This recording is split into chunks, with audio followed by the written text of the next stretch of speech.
नमस्कार दोस्तों, बहुत बहुत स्वागत है आप लोगों का सिंपल एजुकेशन में। मैं हूं राजेंद्र कुमार। दोस्तों, आज की यह वीडियो है कक्षा 8 में पढ़ने वाले विद्यार्थियों के लिए और इसमें हम बात करेंगे सामाजिक एवं राजनीतिक जीवन के तीसरे अध्याय हमें संसद क्यों चाहिए इस बारे में।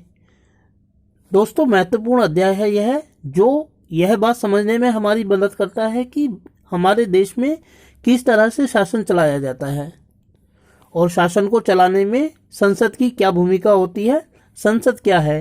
तो इन्हीं सारे सवालों के जवाबों को हम जानेंगे आज की इस वीडियो में। तो दोस्तों, आपको इन तमाम सवालों को जानने के लिए इतना करना है कि आपको वीडियो को शुरू से लेकर अंत तक देखना है। मैं आपको यकीन दिलाता हूं कि वीडियो के अंत तक ऐसा कोई सवाल नहीं बचेगा जो बाकी रह जाए, जिसका जवाब आपको ना मिल पाए संसद के बारे में। तो चलिए दोस्तों, बिना वक्त जाया किए हुए हम लोग आरंभ करते हैं अपना अध्ययन हमें संसद क्यों चाहिए इस बारे में। दोस्तों, हमारा देश 15 अगस्त 1947 को अंग्रेजी शासन से आजाद हुआ था और जब देश आजाद हुआ था तो भारत में शासन करने के लिए लोकतांत्रिक शासन व्यवस्था को अपनाया गया था। दोस्तों, लोकतंत्र से अभिप्राय एक ऐसे शासन से होता है जहां जनता खुद अपने वोट का इस्तेमाल करके अपने ऊपर शासन करने वाले प्रतिनिधियों को चुनती है और जनता द्वारा चुने गए ये प्रतिनिधि ही वास्तव में संसद कहलाते हैं। लेकिन दोस्तों, ये संसद सदस्य या संसद किस तरह से कार्य करेगी अगर इनके कार्य करने के लिए कोई ऑफिस ना हो। इसीलिए जनता द्वारा चुने गए इन प्रतिनिधियों को काम करने के लिए जिस इमारत का निर्माण किया गया है उसे हम संसद भवन कहते हैं और इंग्लिश में इसे पार्लियामेंट कहा जाता है। इस भवन का निर्माण अंग्रेजी शासनकाल के दौरान किया गया था और एडवर्ड लुटियन और हर्बर्ट बेकर नाम के दो ब्रिटिश वास्तुकार इसके जो थे वो वास्तुकार थे, जिन्होंने पार्लियामेंट की संरचना की थी, उसके डिजाइन को तैयार किया था और इसे आकार प्रदान किया था। दोस्तों, यही वह इमारत है जिसे हम संसद भवन के नाम से जानते हैं और इसी इमारत का निर्माण अंग्रेजी शासनकाल के दौरान किया गया था, जिसे हर्बर्ट बेकर और एडवर्ड लुटियन ने डिजाइन किया था और वर्तमान समय में जो देश का शासन है वो यहीं से चलाया जाता है। दोस्तों, हमारे देश की संसद के दो सदन होते हैं, लोकसभा और राज्यसभा। राज्यसभा को संसद का स्थायी और उच्च सदन माना जाता है क्योंकि इसे कभी भी भंग नहीं किया जा सकता और राज्यसभा में कुल सदस्यों की संख्या 245 होती है, जबकि भारत का जो उपराष्ट्रपति होता है वह इस राज्यसभा का सभापति होता है। दोस्तों, राज्यसभा को स्थायी सदन इसलिए कहा जाता है क्योंकि इसे कभी भी ना तो भंग किया जा सकता है और ना ही इसके सभी सदस्य एक साथ सेवानिवृत्ति प्राप्त करते हैं, बल्कि 1/3 सदस्य हर दूसरे वर्ष सेवानिवृत्ति प्राप्त करते हैं और उसके स्थान पर नए सदस्य अपना पदभार संभालते रहते हैं। इसीलिए यह हमेशा कार्यशील रहता है, अस्तित्व में रहता है और इसी कारण इसे संसद का स्थायी सदन कहा जाता है। दोस्तों, भारत के राष्ट्रपति को यह अधिकार होता है कि वह राज्यसभा में अपनी विवेक से 12 सदस्यों को मनोनीत कर सकता है। मनोनीत करने का मतलब यह होता है दोस्तों कि इन सदस्यों को राज्यसभा का सदस्य बनने के लिए कोई चुनाव नहीं लड़ना पड़ता है, बल्कि राष्ट्रपति के द्वारा अपने विवेक का इस्तेमाल करके इनको मनोनीत कर दिया जाता है, संसद का सदस्य बना दिया जाता है। और जो ये 12 सदस्य होते हैं ये आम नागरिक नहीं होते, बल्कि शिक्षा, संस्कृति, खेल जैसे क्षेत्रों में उत्कृष्ट भूमिका निभाने वाले भारतीय होते हैं। ऐसे भारतीयों को ही अक्सर राष्ट्रपति के द्वारा राज्यसभा का सदस्य मनोनीत किया जाता है। दोस्तों, भारतीय संसद का जो दूसरा सदन है उसको लोकसभा कहा जाता है। यह अस्थायी सदन है और निचला सदन माना जाता है। इसके सदस्यों की संख्या 545 होती है और इसका एक अध्यक्ष होता है जिसे लोकसभा अध्यक्ष कहा जाता है। आमतौर पर यह होता है कि लोकसभा में जो सबसे वरिष्ठ सदस्य होता है उसी को लोकसभा अध्यक्ष बनाया जाता है। आमतौर पर लोकसभा का जो चुनाव है वो 5 वर्षों के लिए होता है और जनता द्वारा प्रत्यक्ष मतों का इस्तेमाल करके लोकसभा के सदस्यों को चुना जाता है। 5 वर्षों के पश्चात जब लोकसभा का कार्यकाल समाप्त हो जाता है तो दोबारा से चुनाव कराए जाते हैं नई लोकसभा का गठन करने के लिए। लेकिन दोस्तों, कई बार ऐसा भी होता है कि 5 वर्ष से पहले ही लोकसभा के खिलाफ या चुनी हुई सरकार के खिलाफ अविश्वास प्रस्ताव पारित हो जाता है। ऐसे में लोकसभा को त्यागपत्र देना पड़ता है और 5 वर्ष से पहले ही दोबारा से चुनाव करवाए जाते हैं ताकि नई लोकसभा का गठन करवाया जा सके। दोस्तों, भारत के राष्ट्रपति को यह अधिकार प्राप्त है कि वह एंग्लो इंडियन समुदाय के 2 सदस्यों को लोकसभा का सदस्य मनोनीत कर सकता है। ये एंग्लो इंडियन का मतलब यह होता है कि ऐसे भारतीय जिनके पिता तो ब्रिटिशर्स हैं, अंग्रेज हैं, जबकि माता भारतीय हैं। क्योंकि बहुत सारे जो अंग्रेज थे आज़ादी के समय वो वापस इंग्लैंड नहीं गए थे, उन्होंने भारत में ही रहना स्वीकार किया था। ऐसे जो ब्रिटिशर्स हैं उन्होंने भारतीय स्त्रियों के साथ ही शादी कर ली थी, तो उनके जो बच्चे हुए उनको हम एंग्लो इंडियन कहते हैं। तो भारत के राष्ट्रपति के द्वारा एंग्लो इंडियन समुदाय में से 2 सदस्य लोकसभा में मनोनीत किए जाते हैं। दोस्तों, यहाँ नीचे चित्र में हम लोकसभा और राज्यसभा भवन को देख सकते हैं। लोकसभा वह सदन होता है जिसमें लाल कारपेट का इस्तेमाल किया जाता है, जबकि राज्यसभा में नीली या हरी रंग की कारपेट का इस्तेमाल किया जाता है। यह एक बुनियादी अंतर है लोकसभा और राज्यसभा को पहचानने में। आगे हम देखेंगे कि अब इसकी भूमिका क्या होती है। चलिए दोस्तों, आगे बढ़ते हैं और देखते हैं संसद की भूमिका। तो जैसा कि दोस्तों हमने देखा है कि लोकतांत्रिक आज़ादी के बाद भारत में लोकतांत्रिक शासन पद्धति को अपनाया गया था और इसके अंतर्गत लोग प्रत्यक्ष मतदान का इस्तेमाल करके स्वयं सरकार का अर्थात संसद का निर्माण करते हैं। दोस्तों, जनता के द्वारा वोट का इस्तेमाल करके जिन प्रतिनिधियों को चुना जाता है वो अक्सर किसी राजनीतिक दल के माध्यम से चुनावों में खड़े होते हैं और ये राजनीतिक दल 2 प्रकार के हो सकते हैं, राष्ट्रीय राजनीतिक दल और क्षेत्रीय राजनीतिक दल।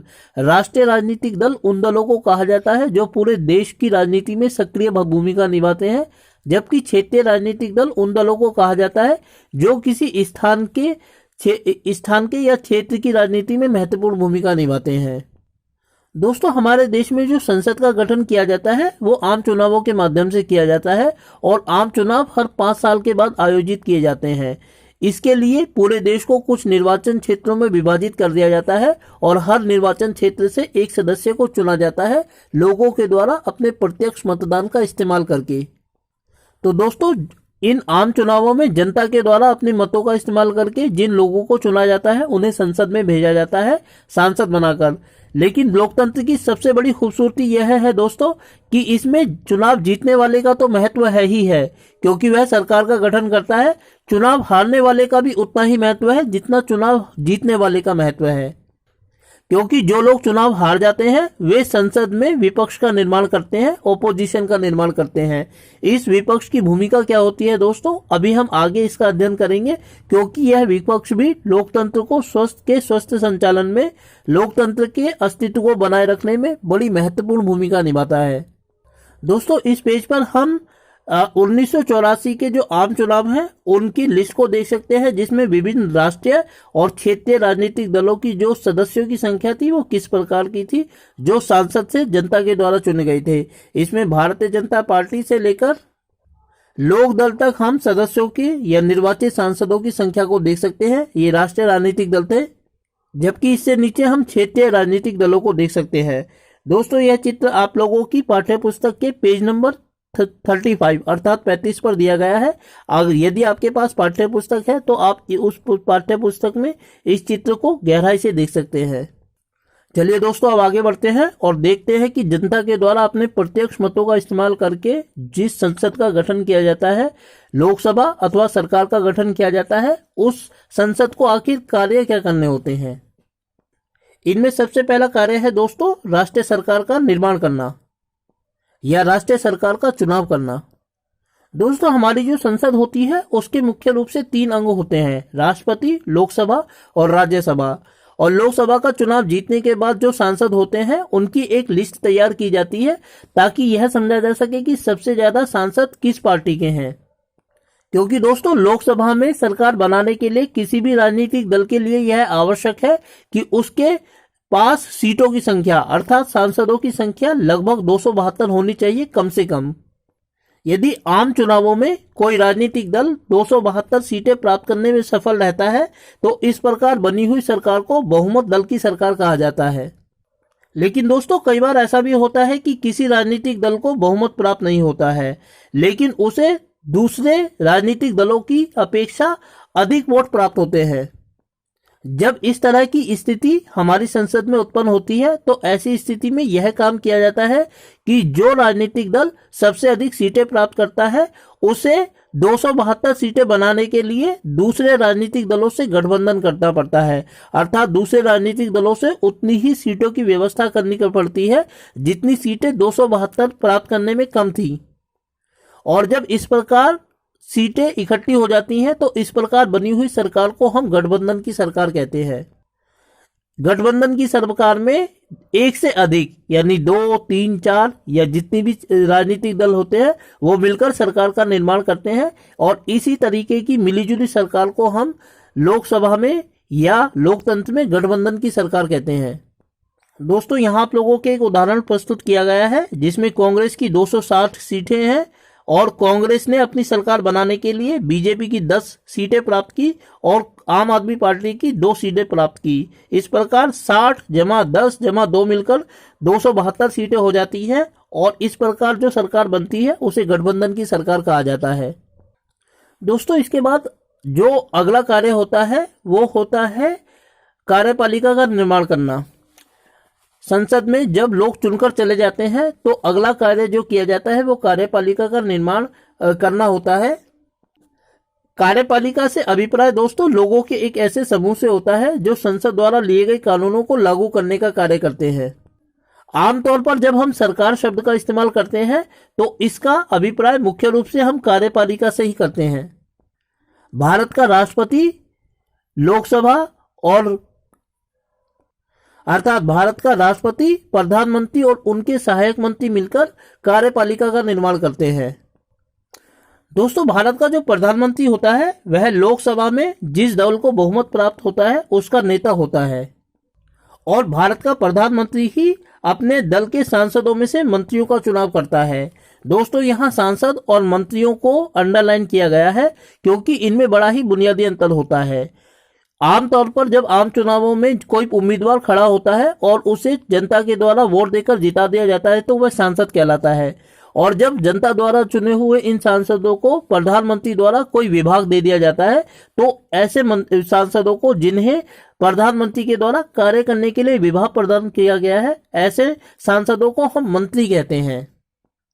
एक बार जब मंत्रियों का निर्वाचन या चुनाव कर लिया जाता है प्रधानमंत्री के द्वारा तो प्रधानमंत्री और अन्य सभी मंत्री मिलकर अपने कार्यों को, अपने फैसलों को लागू करने का कार्य आरंभ कर देते हैं। सांसदों को जब मंत्री बनाया जाता है तो उन्हें विभिन्न प्रकार के विभाग प्रदान किए जाते हैं जैसे शिक्षा, स्वास्थ्य, परिवहन आदि। इन मंत्रियों को हम इंग्लिश में कैबिनेट मिनिस्टर कहते हैं।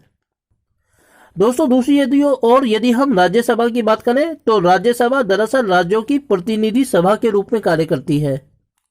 हालांकि दोस्तों भारत जैसे लोकतंत्र में लोकसभा ज्यादा ताकतवर है लेकिन संसद में कानून बनाने की ये पहल जो है वो राज्यसभा भी कर सकती है और यह लोकसभा द्वारा जो बनाए गए कानून होते हैं उनकी समीक्षा करती है और उसमें संशोधन भी कर सकती है।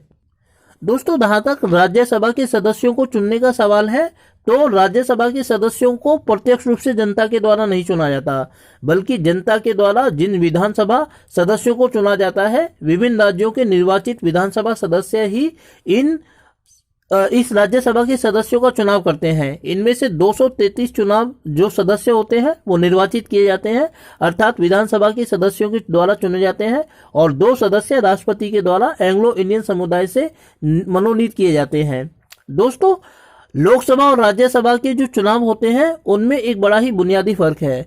लोकसभा का चुनाव कोई भी व्यक्ति उम्मीदवार देश के किसी भी हिस्से से लड़ सकता है जबकि राज्यसभा का चुनाव लड़ने के लिए यह आवश्यक है कि जिस राज्य की मतदाता सूची में किसी व्यक्ति का नाम शामिल है वो राज्यसभा का चुनाव केवल उसी राज्य से लड़ सकता है, उसी स्थान से लड़ सकता है। यह लोकसभा और राज्यसभा के चुनावों में एक बुनियादी फर्क है। चलिए दोस्तों आगे बढ़ते हैं और देखते हैं कि आगे क्या होता है। अगला जो बिंदु है वह है सरकारों को नियंत्रित करना, मार्गदर्शन देना और जानकारी देना। दोस्तों अब हम अपना ध्यान इस बात की तरफ डालते हैं कि आखिर यह संसद किस प्रकार कार्य करती है। क्या जिस दल को बहुमत के द्वारा चुन लिया गया है वह बेलगाम हो जाता है, कुछ भी चाहे वह कर सकता है? ऐसा नहीं है दोस्तों। क्योंकि जब दोस्तों संसद का अधिवेशन या सत्र चल रहा होता है तो उसमें सबसे पहले प्रश्नकाल होता है और इसमें संसद सरकार के कार्यों नीतियों से संबंधित जो सवाल होते हैं उनको पूछते हैं, उनकी खामियों की तरफ सरकार का ध्यान आकर्षित करते हैं। लोकतंत्र के स्वस्थ संचालन के लिए यह आवश्यक है दोस्तों कि विपक्ष एक महत्वपूर्ण भूमिका निभाए, क्योंकि विपक्ष न केवल सरकार की नीतियों का विरोध करता है बल्कि अपनी नीतियों के अपने कार्यों के लिए जन समर्थन को जुटाने का भी प्रयास करता है। इस प्रकार देखते हैं हम दोस्तों कि संसद विभिन्न कार्यों में विभिन्न नीतियों में सरकार को नियंत्रित करने का काम करती है। दोस्तों प्रस्तुत जो यह लोकसभा से संबंधित एक प्रश्न है, आपकी पाठ्य पुस्तक के प्रश्न नंबर 38 अर्थात 38 से लिया गया है, जिसमें लोकसभा में प्रश्नकाल के दौरान पूछे जाने वाले सवालों का विवरण है। सन 2007 श्री साल रापट्टी कुप्पुस्वामी खारवेंत।